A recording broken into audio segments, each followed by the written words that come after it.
रमजानच्या निमित्ताने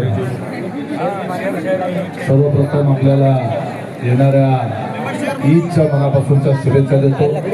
सर्व माझ्या मुस्लिम बांधवांना, सर्व समाजाच्या लोकांना ईदच्या शुभेच्छा देतो.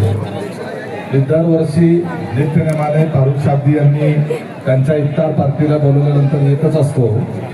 दरवर्षी माहोल जो आहे असाच असतो आणि दरवर्षी तो माहोल जो आहे तो वाढतच जातो. मागच्या वेळेला आजपर्यंत यायला 10 मिनिट लागले होते, या वेळेला 15 मिनिटं लागली आणि मागच्या वेळेला गाडी इथपर्यंत आली होती, या वेळेला गाडी तिकडं त्या झेडपीच्या तिथं सोडून यायला लागली आणि चालत यायला लागलं. आणि आम्हाला अभिमान आहे की फारुख शाब्दी यांच्यासारखा मित्र आम्हाला आहे आणि सर्व समाजाला सोबत घेऊन या व्यासपीठावर पाहिल्यानंतर सगळ्या समाजाचे, सगळ्या राजकीय पक्षाचे, वेगवेगळ्या क्षेत्रातले, अधिकारी क्षेत्रातले, IAS IPS तहसीलदार पासून सगळे अधिकारी लोक हे फारुख शाब्दी यांच्या शब्दाचा मान ठेवून या पवित्र रमजान महिन्यामध्ये आयोजित केलेल्या इफ्तार पार्टीला त्या ठिकाणी शुभेच्छा देण्याकरता उपस्थित राहतात. आपण काय कमवलं माहित नाही, परंतु सोलापूर शहरातल्या, जिल्ह्यातल्या फक्त मुस्लिम बांधवांचं नव्हे, सर्व समाजातल्या लोकांचं प्रेम आपण फारुखभाई कमवलेलं आहे.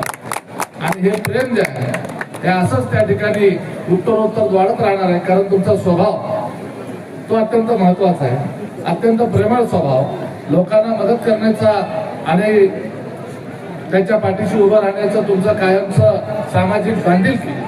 तुम्ही कुठल्या पक्षात आहे लोक पाहत नाही, फारुख शाब्दी हे नावच पक्ष आहे.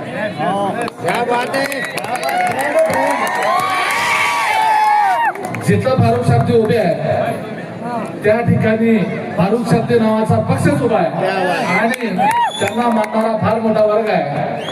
आणि त्यामुळे आम्ही तुमचे चाहते आहोत. तुम्ही त्यांच्या सोबत असता ती माणसं मोठी होतात. तुम्ही ज्यांची सोबत सोडता ती माणसं लहान होतात. त्यामुळं प्रत्येकाला तुमची सोबत पाहिजे. मी या रमजानच्या निमित्तानं पुन्हा एकदा शुभेच्छा देतो, फारुखजींना शुभेच्छा देतो.